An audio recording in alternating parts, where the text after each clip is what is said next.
Երկու անվտանգության տեսանկյունից վտանգները երկու մասի կարելի է բաժանել։ Առաջինը, որ դեմոգրաֆիական վտանգ կա, գիտենք, որ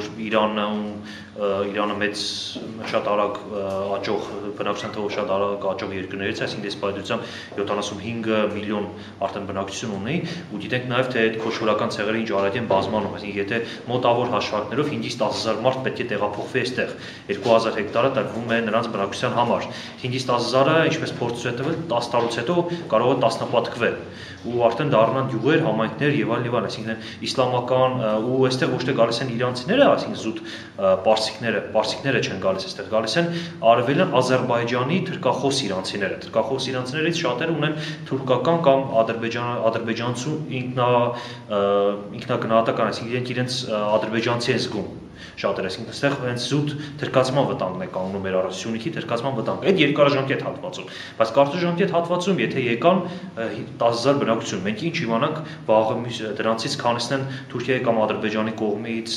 գործուղված մարդիկ, որոնք որ ճգնաժամային իրավիճակում, օրինակ պատերազմի դեպքում Արցախում դիվերսիոն գործողություններ կազմակերպեն, կհարձակվեն թիկունքից։ Նրանք շատ հավանական որ բոլորը զինված են, ինչու, որտեղ ոչխարական զենք պետք է, որտեղ գայլեր կան, չգիտեմ, ինչ կա, հոտը պետք է պաշտպանել։ Մենք զինված պաշտոնապես թույլատում ենք 55 տարածքում զինված արևելյան Ադրբեջանի բնակչություն, թրքախոս իրանցիների։ Պատկերացնում եք, մի քանի հազար զինված թրքախոս իրանցիներ ապրում են Սյունիքում։